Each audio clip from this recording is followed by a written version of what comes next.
Welcome to another episode of the Caroline Glick Show.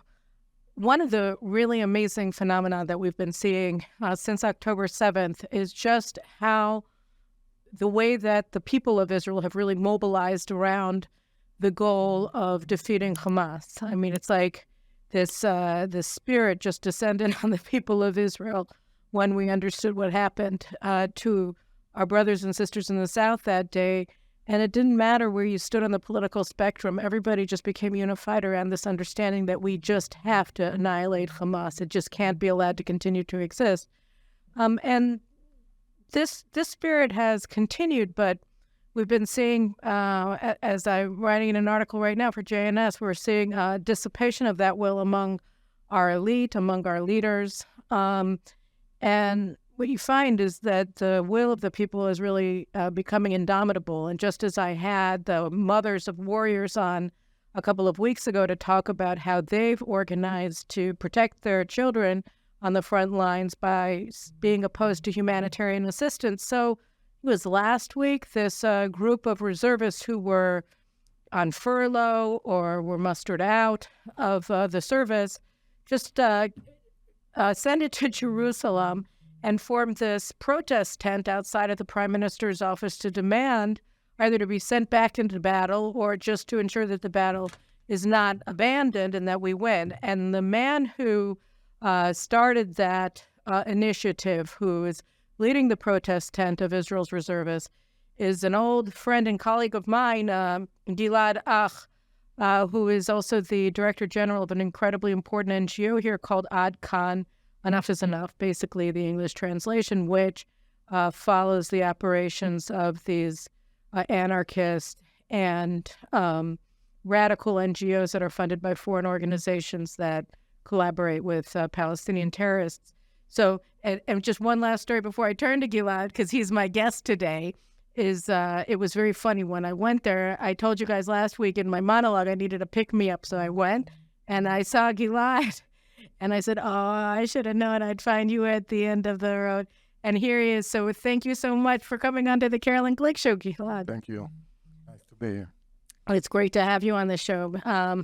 And I want to start by talking a little bit about what is this protest tent? Can you explain it to me?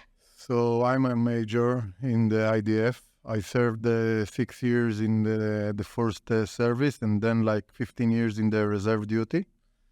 And in this war, I am a commander of a battalion, and I was 65 days in the north. From the first day, it was crazy. And, you know, in the north, we get there a lot of shootings against us, and we can't react. And then after the army tell us go home, I don't go home, I go to Gaza. And I served more 15 days in Gaza. And I helped there to the force. I connect to a lot of commander and help them to destroy the houses of Hamas. And then we became to understand that the army actually not the high rank of right, not the field commanders, but the general staff sort of level. The high rank say to the soldier, go out from Gaza.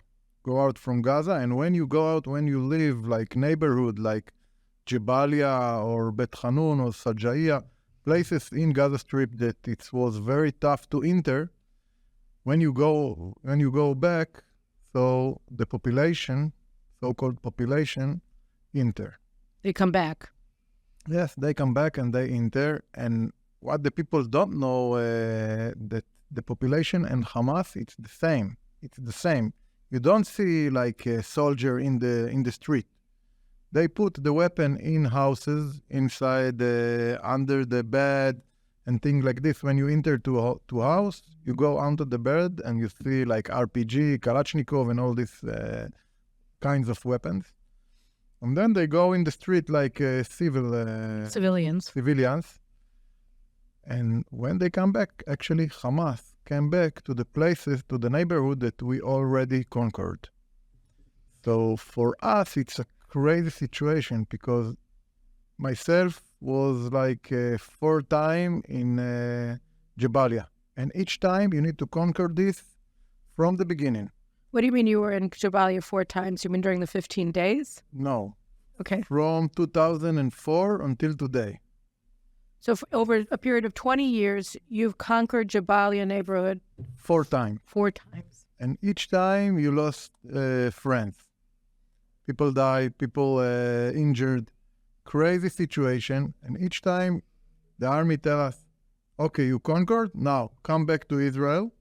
The Hamas enter and they organize all the weapon and all the tunnels and everything. And then after 5 years, 10 years, you need to come back again. And for us, it's a crazy situation. We don't know how to do it.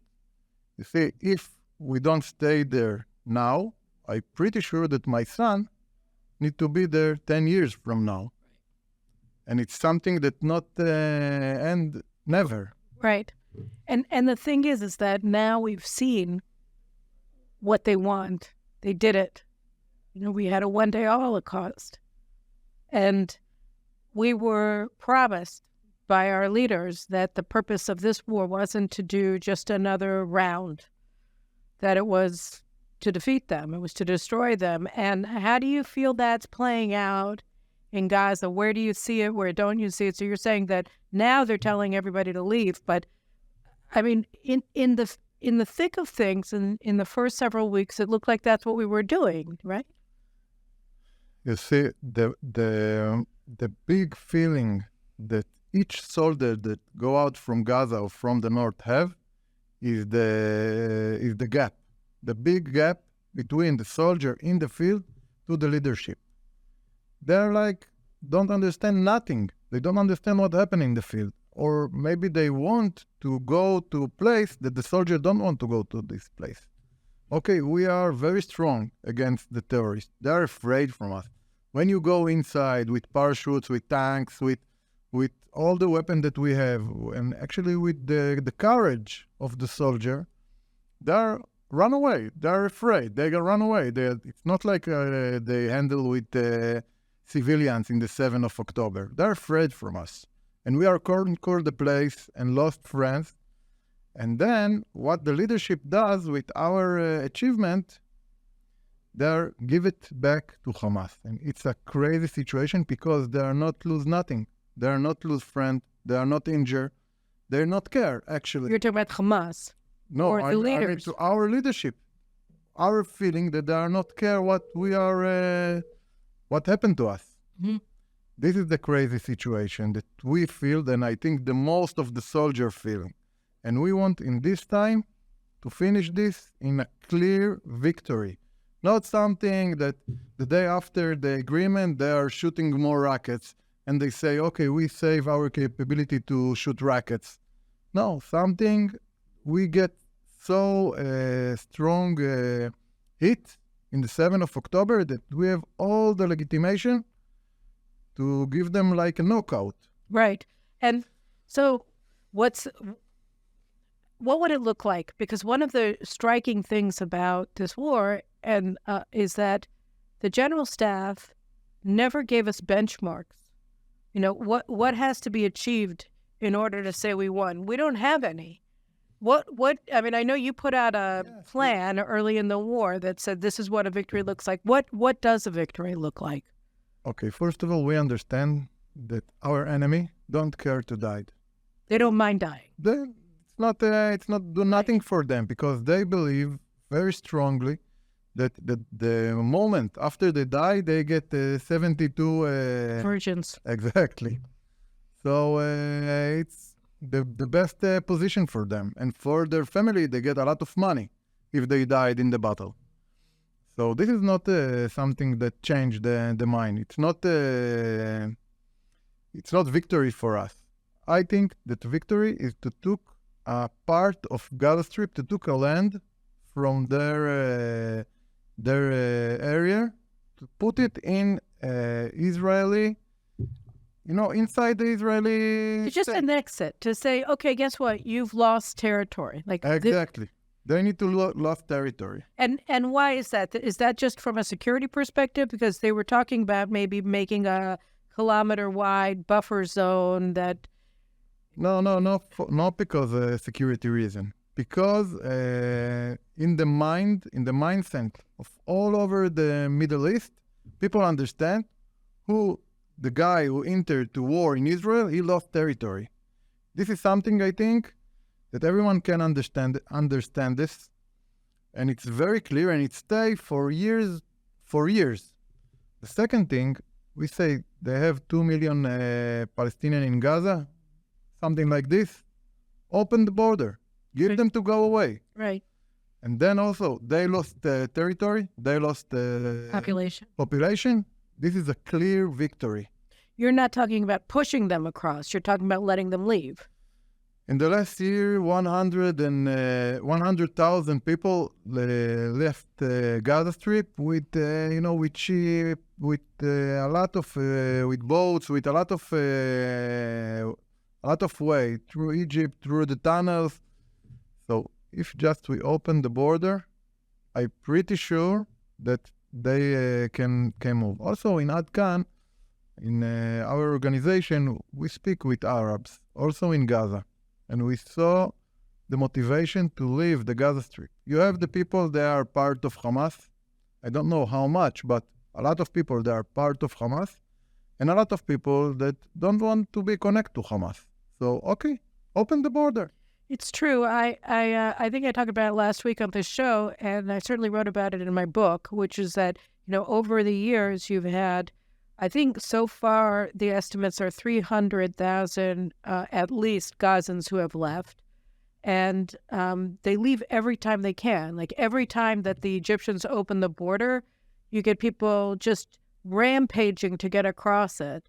And what one of the demographers or the survey people were saying, I think like a while ago, we're talking about 5-10 years ago, they were saying that the people who want to be successful, that want to build a family, that people who have dreams in this world, they want to leave. And you have like these fanatics who want to stay because that's what they're for. They are for death. That's what they want, which makes it much easier for us to identify who the enemy is then.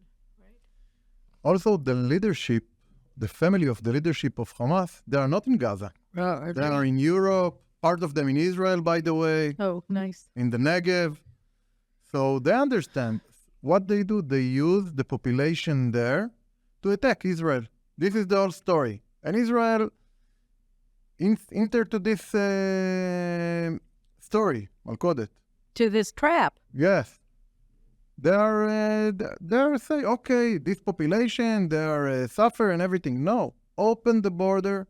Don't give them to be like a instrument in this play. Right. And take the territory. This is the only way that 10 years from now we don't be in the same situation that we have been in the 7th of October. So let's go back for a second to what you were saying about the North, because that's also very important. I mean, we saw over Shabbat that Hezbollah attacked the eyes of the country. I mean, they attacked the Air Force base that essentially controls the skies of the Middle East.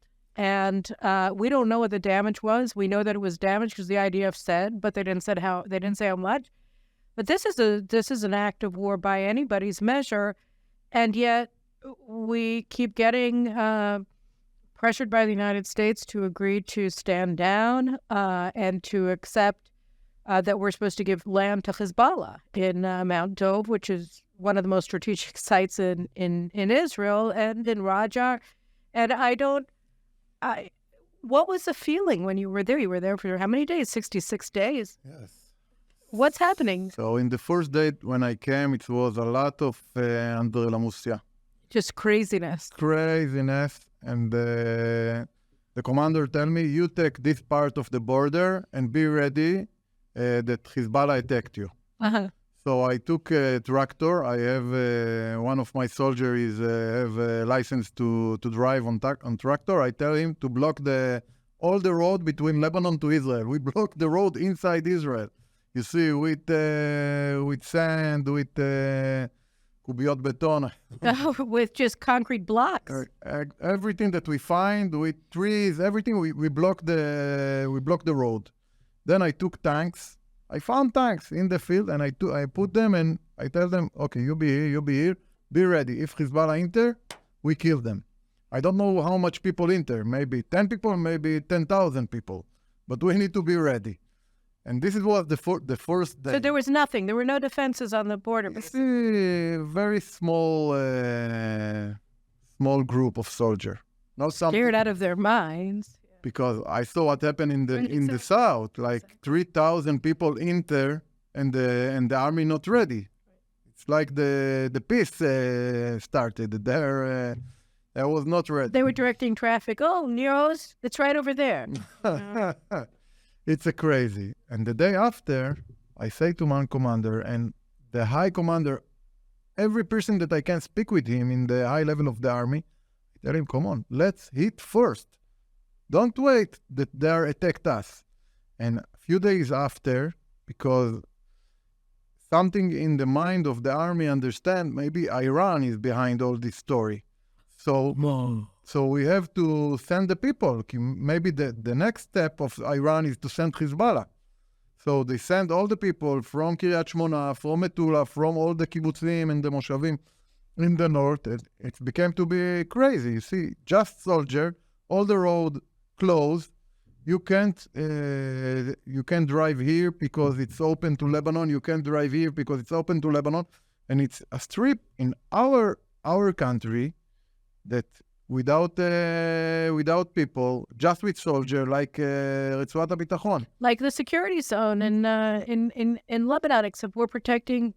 This is in our territory. Right. Not in their territory. We're in Israel, and we've turned northern Israel into a security zone with no civilians, because civilians can't be there. It's too dangerous. And I say to my commander, the high level of commander, I tell them, okay, come on, let's hit them. We have so many soldiers, 150,000 soldiers here just in the north. We can conquer all Lebanon. Like in 91, IDF was after 48 hours in Beirut. We can do it also now. They have different capabilities today than they had in 91. I mean, 81, not 91. They don't have tanks. They don't have aircraft. They have anti-tank missiles. Okay, but we have power. We have courage. We are army. It's 150,000 soldiers. It's a lot of people. We can conquer Lebanon. The soldier believe this. This is the gap between the soldier to the leadership. And also in Gaza, people here afraid to enter to Gaza. The soldier not afraid. We are believe in ourselves. We are believe in our friend, in our weapon. We know to do the job. We know how to conquer places. Just we ask simple question. Please, don't give it back to the Hamas and to Hezbollah. If we enter to Lebanon, I think IDF can be 2 days, 1 week after in Beirut. It's not so sophisticated. We know how to do this job. We know these mountains. We know the beaches. We know all the places. But if we do it and we lost friend and maybe we died, but this is the price that we need to pay for this country. Day after we finish, don't give it back to the Hezbollah. It's a crazy situation. They need to lose territory. This is the only way in the Middle East to understand victory. Right, and now we're losing territory. We don't have the south has been depopulated, the north is depopulated, and even the communities that weren't evacuated, they're living in terror because there's a glide path to their homes. And, so it seems like this gap is unbridgeable. How do you see this? How do you see this coming together when you have the defense minister and the head of military intelligence saying, oh, yeah, we want to end the high-intensity phase of the war in northern Gaza, and then you see these Hamas people coming back to northern Gaza and picking up their weapons again. They know where they hid them. We didn't find them. They know where they are. They pick them up, and then they go and they restart the fight. So it takes them no time. How do we stop this? How do we win under these circumstances? They need to get the courage from the soldier. They're afraid. Our leadership afraid afraid from United States of America? This is the question. This is the issue. We are like the star, the 51 star in the flag of United States. It's crazy. I say all the soldiers that I meet, they're ready. They're ready to die for this country. But I don't sure our prime minister and our government and our general staff. Exactly, general staff in the army in the same position. We are in war. We can't to pay price to be independent country.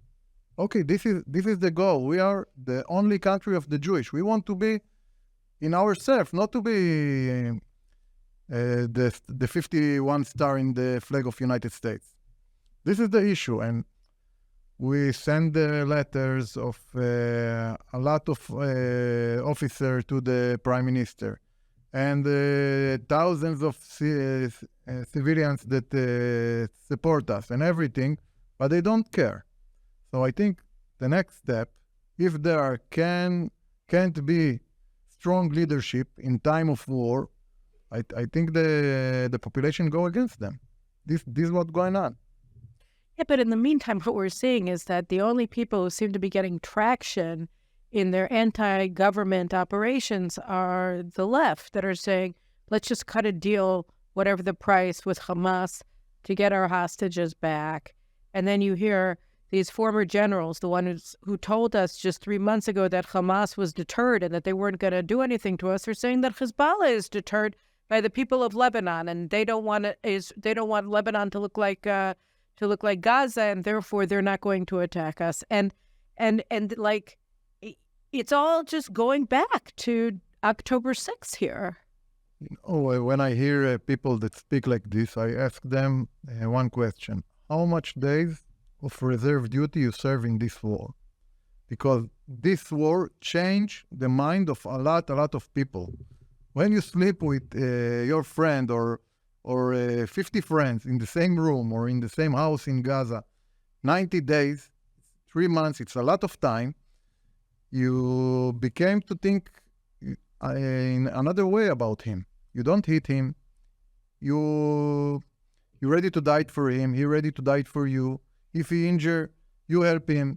You see, so it's changed the mind of all the soldiers.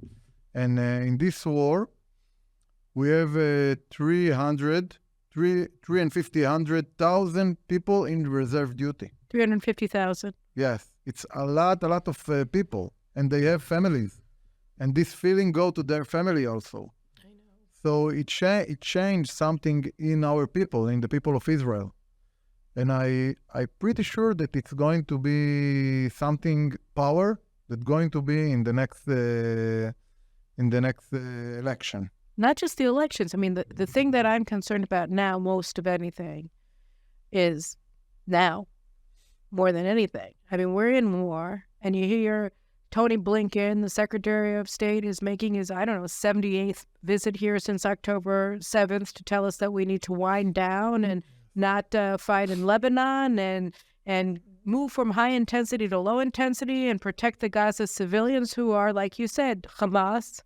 Don't expect us to help you let anybody out. They are all going to stay rape there. our women. They kill our children. Yeah, but they are not. But they're civilians. They're innocent. They're not involved. We have to feed them. We have to clothe them. We have to care for them. We have to care for them more than we care for our own people, because that's just how it is.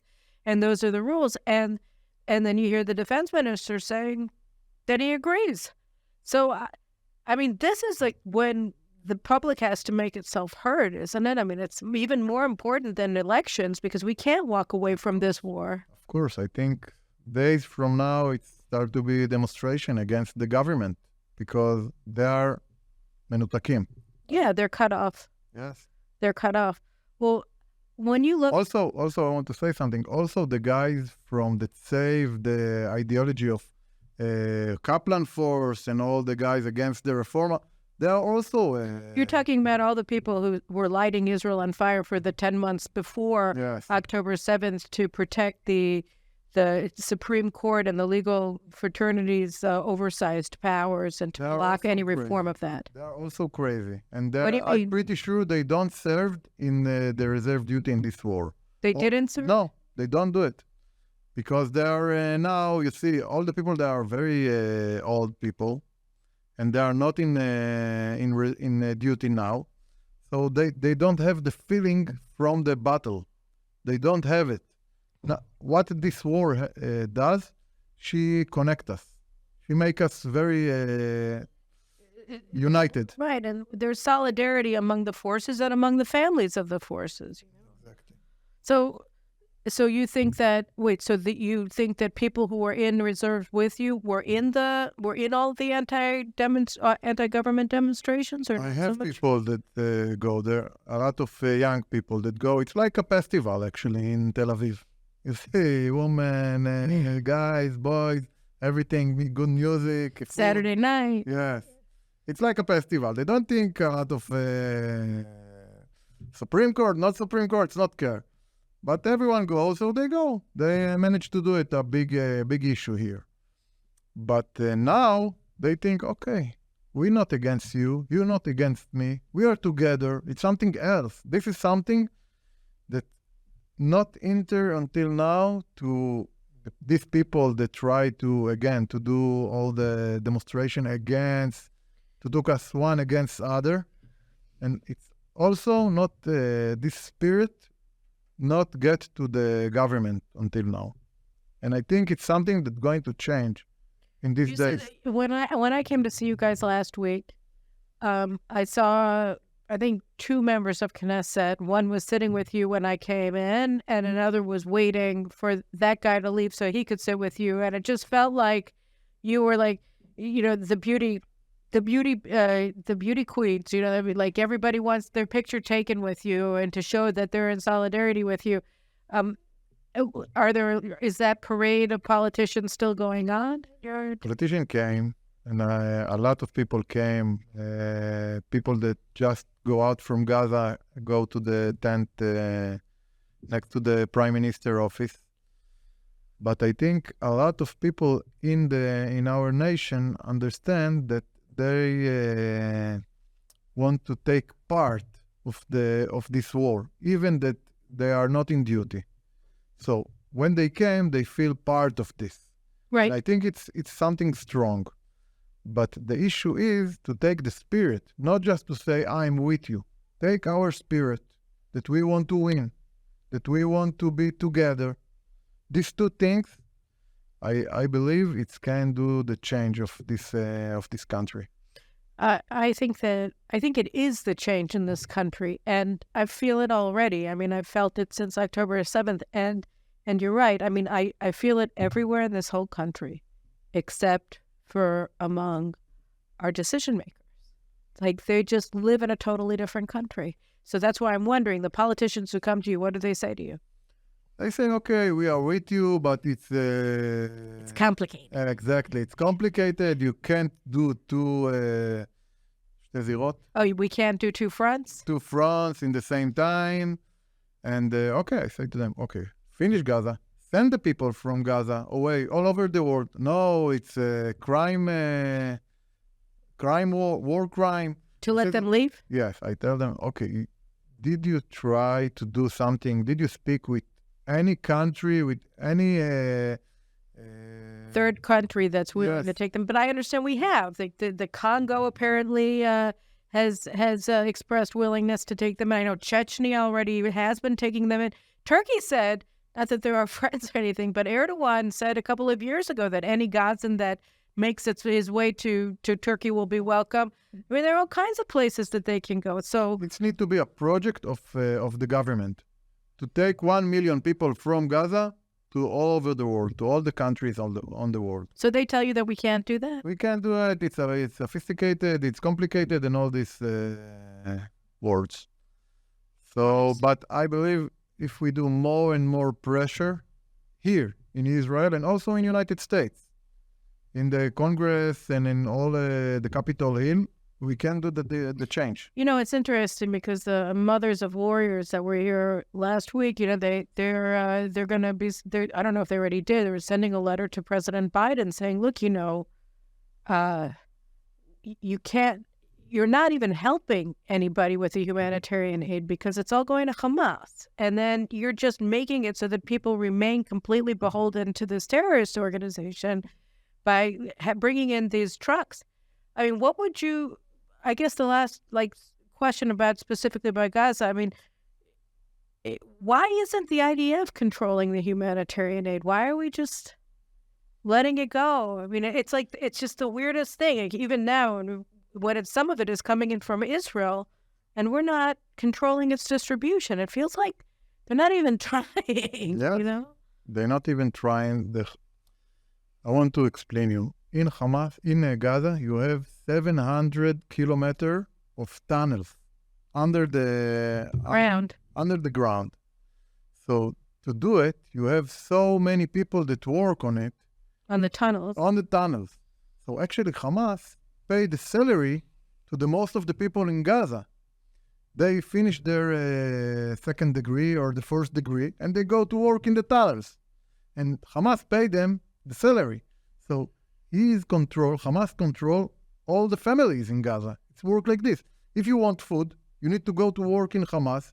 They give you money, you buy the money, and it's happened like this. Hamas control all the family, all the Hamulot in Gaza.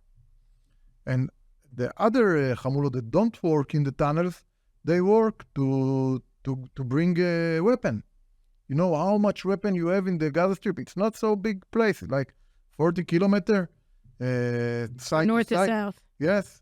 So you have each house, you have RPG, you have bombs, you have Kalashnikov. Each house, one house without weapon, you don't have in Gaza Strip. So half of the population work to bring weapon, and half of the population work to build the tunnels. So actually, they control everyone. They are their food, they are their money, and Biden and all the world, UNRWA, give the money to Hamas. Hamas pay salary to the people and create a terror country. This is what happened. This is the situation. We have to break it. To took the population, send it, to took the territory, and to take at least half of the Gaza Strip. By the way, it was the Gaza city today was the neighborhood of the Jewish until 2029, something like 1,000 years. So we have all the reason to took the territory, and I hope it's happened. And if it's not happened, we're going to do a lot of demonstration and to change the reality in this country. I think it's essential what you're doing. I mean, it's so frustrating to see what's happening. It's so frustrating to see what's happening in the government. But you know, as the saying from our sources is "Emet mi'eretz titzmach," that the truth comes from the ground. And you know, it's so true. I mean, you see it in so many different words. We saw it so clearly 50 years ago. It's amazing, all of the anniversaries that they attacked us just around the 50th anniversary of the Yom Kippur War, right? That was October 6th, and they did it on October 7th. And it was in that war as well. It was definitely not won by our leaders who just lost it. I mean, they were all having nervous breakdowns, except apparently for Golda Meir. And the victory came from the line soldiers. It all came from the line soldiers. And here, the people of Israel, we lost 1,200 people in one day. We get that this is a bloody war. You know, you don't see people screaming about the number of dead, but they will start screaming. I think you're right, and they'll join the reservists. I'll join you. I already did. I'm like your gal. But plus our son is there, you know, and we'll just say, no, you can't do this. I mean, the people of Israel saw what it means when the government runs away, when it's not there. We get a Holocaust. And thank you. No? Thank you. We'll get it. Thank you, Caroline. I want to apologize for your audience about my English. What are you I start. apologizing for? Oh, shut up. Your English is great. Your English is great, right? Right? Yeah. They all, in my head, I hear my audience saying, "Shut up, Gilad. Your English is perfect." Anyway, Okay. Thanks so much for coming, Thank you, and Caroline. I'll be by to visit whenever you want, or maybe Okay. whenever I want, or maybe both. We are there. Yeah. And we're going to open another tent in front of the Kiryat in Tel Aviv Okay. next week. Good. And we saw, you see, in the last year, how you can stop the country. And I believe when the soldiers start to go out from Gaza, we're going to stop the country because it's crazy and our leadership stuck. And we want them To move forward. exactly. They have to move forward, and we are all going to advance together. So, guys, right? We have to do it. We'll do it. And in the meantime, stay in this space. We'll have more very important and essential, in fact, information coming up on the Caroline Glick Show as the week progresses. So thanks so much for coming, and God bless you for what you're doing. Be well. All right, take care.